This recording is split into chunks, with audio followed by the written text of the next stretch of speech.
Rights are a moral principle defining proper social relationships. Just as man needs a moral code in order to survive, in order to act, to choose the right goals and to achieve them, so a society, a group of men, needs moral principles in order to organize a social system consonant with man's nature and with the requirements of his survival. Just as a man can evade reality and act on the blind whim of any given moment, but can achieve nothing save progressive self-destruction, so a society can evade reality and establish a system ruled by the blind whims of its members or its leader, by the majority gang of any given moment, by the current demagogue or by a permanent dictator. But such a society can achieve nothing save the rule of brute force and a state of progressive self-destruction. What subjectivism is in the realm of ethics, collectivism is in the realm of politics. Just as the notion that anything I do is right because I choose to do it is not a moral principle, but a negation of morality, so the notion that anything society does is right because society chose to do it is not a moral principle, but a negation of moral principles and the banishment of morality from social issues. When might is opposed to right, the concept of might can have only one meaning: the power of brute physical force, which in fact is not a power, but the most hopeless state of impotence. It is merely the power to destroy. It is the power of a stampede of animals running amok. Yet that is the goal of most of today's intellectuals. At the root of all their conceptual switches, there lies another, more fundamental one: the switch of the concept of rights from the individual to the collective, which means the replacement of the rights of man by the rights of mob.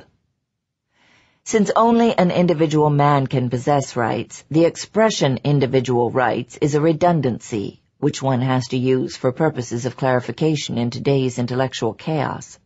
But the expression collective rights is a contradiction in terms.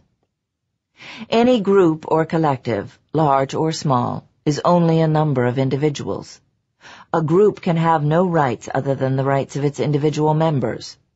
In a free society, the rights of any group are derived from the rights of its members through their voluntary individual choice and contractual agreement, and are merely the application of these individual rights to a specific undertaking.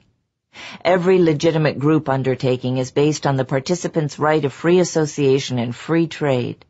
By legitimate, I mean non-criminal and freely formed, that is, a group which no one was forced to join. For instance, the right of an industrial concern to engage in business is derived from the right of its owners to invest their money in a productive venture, from their right to hire employees, from the right of the employees to sell their services, from the right of all those involved to produce and to sell their products, from the right of the customers to buy or not to buy those products. Every link of this complex chain of contractual relationships rests on individual rights, individual choices, individual agreements. Every agreement is delimited, specified, and subject to certain conditions, that is, dependent upon a mutual trade to mutual benefit. This is true of all legitimate groups or associations in a free society: partnerships, business concerns, professional associations, labor unions, voluntary ones, political parties, etc. It applies also to all agency agreements. The right of one man to act for or represent another or others is derived from the rights of those he represents, and is delegated to him by their voluntary choice for a specific, delimited purpose, as in the case of a lawyer, a business representative, a labor union delegate, etc. A group, as such, has no rights. A man can neither acquire new rights by joining a group, nor lose the rights which he does possess. The principle of individual rights is the only moral base of all groups or associations. Any group that does not recognize this principle is not an association, but a gang or a mob. Any doctrine of group activities that does not recognize individual rights is a doctrine of mob rule or legalized lynching. The notion of collective rights, the notion that rights belong to groups, not to individuals, means that rights belong to some men but not to others, that some men have the right to dispose of others in any manner they please, and that the criterion of such privileged position consists of numerical superiority. Nothing can ever justify or validate such a doctrine, and no one ever has. Individual rights are not subject to a public vote. A majority has no right to vote away the rights of a minority.